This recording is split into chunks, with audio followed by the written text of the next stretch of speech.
Hey guys, welcome back to the next part of our series. Today we're going to continue with the golden hour and we're going to be doing a couple more lights that we need on this scene to make it look really nice. Now again, remember, we don't have any textures on this scene. This is just a basic illumination pass or illumination process. And actually this is something I wanted to talk about because a lot of the times when I'm working on a project, especially if I know that I'm going to be doing some sort of like final animation or something like that, I like to light my scenes even if I'm not done yet with like modeling or rendering or stuff like that. I like to just like play some blocks and play a little bit with the light so that I can get an idea of what things are going to be seen, what things are going to be, more important on the whole element, and that way we can focus on making sure that everything looks as nice as possible. So don't be worried if you are working on a scene and you want to start lighting and creating some renders. This might not be the final renders because of course we are missing the we're missing the textures and everything, but it will give you a really close idea of how all of this will work. Now, I want to talk about weird shapes that you can use to create interesting illumination effects. So imagine that we have this lamp. It's made out of LEDs, and this lamp is not a circle. It's not a light bulb. It's actually a ring. So we can go create polygon primitives and create something really crazy. I've actually seen like some really crazy stuff. Let's go crazy. Let's go with like a helix thing. So what I'm going to do here is I'm going to grab this helix and I'm going to make the coils a little bit more intense. I'm going to make the width or the radius definitely thinner, something like this. There we go.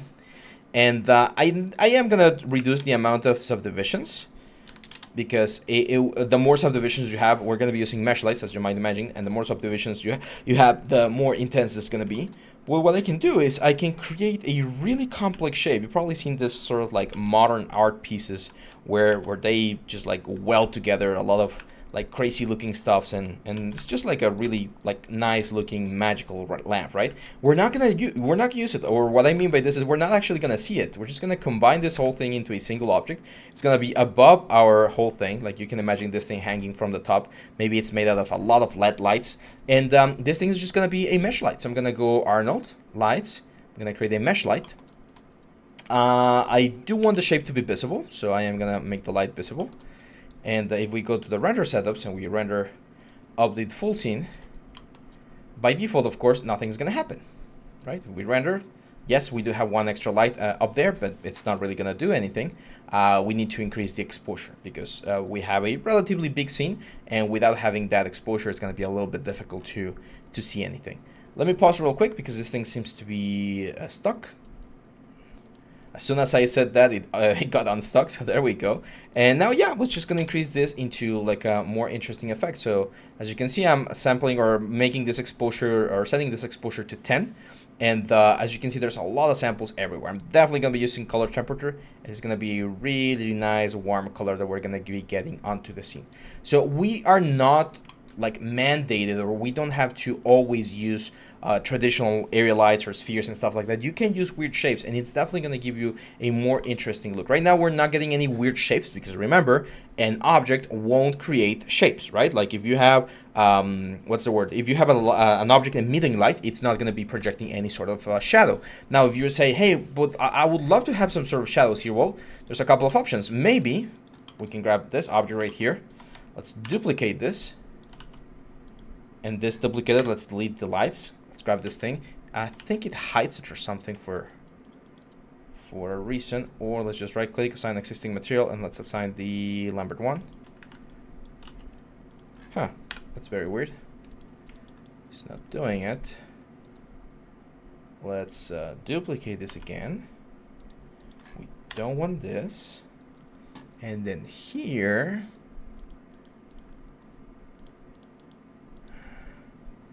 no, we do have primary visibility and everything set up. That's really weird. I'm not sure. Ah, there we go. So yeah, so the object display visibility was turned off when we created the shadow. So maybe what's happening here is that we have this very cool lamp, and like in between this whole like coils and stuff, there's like this metal framework, and there's like LEDs embedded in between all of these elements. And we have this geometry, like this actual meshes that are intertwined, kind of like a Medusa head or something. Let's close this and just render again.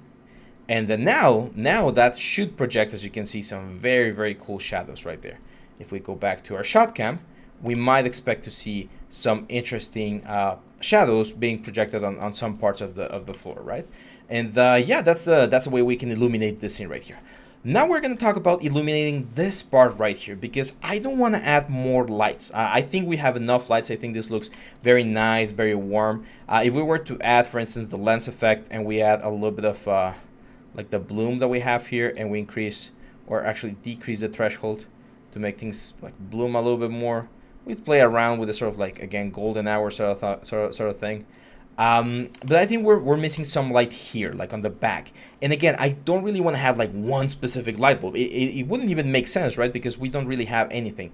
So here's where we can use something called light fields, very similar to what we did on the what's the word? On the hallway. So what I'm gonna do is I'm gonna create an Arnold light. It's gonna be another area light, and it's gonna be it's kinda gonna help the ceiling bounce more light into the scene, because we know that in a normal house, when light enters the room, it bounces everywhere, right? On the floor, on the walls, on the ceiling, and it fills the whole scene.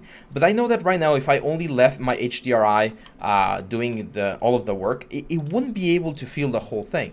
So by adding this like super big panel of light here on the top part, I'm gonna be helping the ceiling bounce more light back into the scene. Okay, so we're gonna start with like exposure of 4, and again, as I've mentioned before, when you're trying something and you don't know what the contribution is gonna be, try using a weird color. So for instance, right now I'm using this sort of purple color, not really seeing much of a change. Let's try 8. Not seeing much of a change. Oh, it didn't change, sorry. 8. Now I'm seeing a little bit of that purple over here. Let's try a 12. There we go. So with 12, I can definitely see the change. So I know that 12 is going to be a good number right there. I'm going to change the color temperature, and we're of course going to be bouncing this sort of like nice warm light coming from the sun. Now, of course, this is a little bit too much, so we're going to bring this down a little bit. Maybe something like a 9. And there we go. There's going to be a little bit more light pretty much all over the scene. Like if we were to, let's take a quick snapshot here. Let's stop this. I'm going to take a quick snapshot. I'm going to turn the intensity off so we don't have that light. Let's wait for this to render. And now we can compare. So this is with the light and this is without light. And you can definitely see that there's a little bit more like ambient light going into the room. Again, this is not something that you might find in every single set physically, but in the digital world, we can cheat with this sort of stuff and make use of these very nice lights. I still think that they need a little bit more bounce. Like I would like to see a little bit more bounce. So what I'm going to do is I'm going to duplicate this light again. And now I'm just going to move this around and have it only hit those areas in this sort of like angle way. We got to be very careful though, because as this is a big shape, I don't want to have a lot of energy or light hitting like the lamp or anything. I just want those particular areas right there. So let's take a look at this. Let's hit render.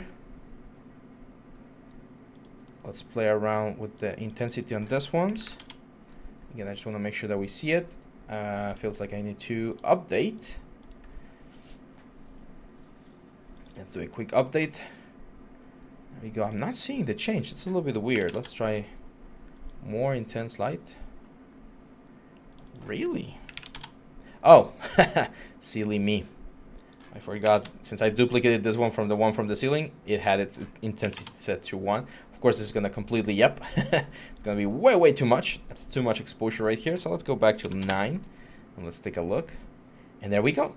So now, as you can see, we have this very nice illuminated section back here, and it doesn't look like there's another light, because this is such a big shape and such a soft like sort of like a softbox that we have right here, that it's kind of like faking the fact that that we're just adding this to bring more life into the scene. This is a trick that's used all the time in CG. Like we add this sort of like fake lights, fake bouncers to get more information into areas that we want to be a little bit more illuminated. Same thing could be said about like this section right here. Like even though there's nothing, I don't have anything, I could very easily just grab one of these guys and let's move this back, scale this,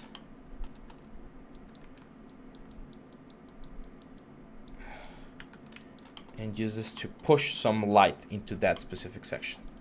So when we do this, as you can see, there's going to be a little bit of light flooding into that section, which is what happens in the real world. Unfortunately, we don't have enough bounces, which we could change, by the way, but it's going to make our render so much more time consuming. But it doesn't happen on the what's the word, on the real world, right? Usually everything happens naturally, and the photons work in a very interesting way. If you want to know, like, this is just a quick while this thing is rendering, this is just a quick like history of how photons work. I'm not like a physician or anything, or a physics master, but from my understanding, photons will hit a surface and they will transfer energy into that surface, and then the photon will bounce off of that surface, and it will bounce into other surfaces, and eventually all of the energy is going to be gone, and it's going to decay into all of the different elements. So when the photons that have bounced all over the place in a room bounce into our eye retina, that's when we see, right? Because we're seeing all of that information being like bounced onto our eyes. So yeah, there we go. Look at this. With just a couple of minutes, it's been like about 30 minutes with this scene, and we've already have something that looks very, very nice, very, very warm, and it makes it a very like normal place that we could use. There's another film that I wanna reference, which is The Incredibles, and in The Incredibles, they use a lot of this golden hour sort of stuff. So you can see right here, like this, golden hour. This, close to golden hour. This is more like midday, which is the next one that we're going to do. Here's another golden hour. And look at the tones. Look at the sort of color balance and stuff that we have, right? That's what we're looking for. That's what we want to emulate or imitate. And as you guys know, we're still not done here. After we're done with this one, we can, of course, add things such as a little bit of vignette, for instance, just to give a little bit more contrast there. I'm going to add like 0.9 vignette. And we can add, of course, our denoiser optics, which is going to clean the whole image. As this renders, the denoiser is going to do a better job. And for instance, we can already add something like a color correct. Or actually, no, rather than the color correct, there's another mapper here, or another thing that's really cool. Let me remove that one, which is called the white balance. The white balance is really good because it works in a very similar way to how the temperature works. And we can change this. And as you can see, we can change this to, for instance, sun. And it's going to give us a little bit of a different effect. Daylight, shade, overcast. Well, that's incandescent. Overcast, for instance. So I'm going to go with sun. As you can see, it makes it warmer. Or we can change this to temperature. And in the same way as how we control the lamps, we can make this thing cooler, in this case, or warmer. Okay, so it's kind of like a global like color balance that we can do here. Again, I want to do this as a different setup inside of Photoshop. We're gonna do a very quick pass with like a filter and a couple of layers, as we've already done. So yeah, so we don't really need this one. Let's remove it. And that's it. We have our very nice golden hour effect. And feel free to play around. Feel free to use more shadows, less shadows, more lights, less lights. You're free to experiment and find the best possible solution for this kind of rooms. But again, this is something that's super, super common. Golden hour is one of those things that you're always going to be doing. Directors love to shoot in the golden hour. The only unfortunate thing about the golden hour is that you only have, it's about 30 to 40 minutes, sometimes even an hour, depends on where you are, of time to do that. Because after that, it's just night. It's just the sunset is very red, very warm, and before that's still like quite high, the sun, so you're not gonna get the best shots. So yeah, this is the first part of this exercise, guys. This is the golden hour part, and I'll see you back for the next one, which is gonna be midday. So hang on tight, and I'll see you back on the next one. Bye bye.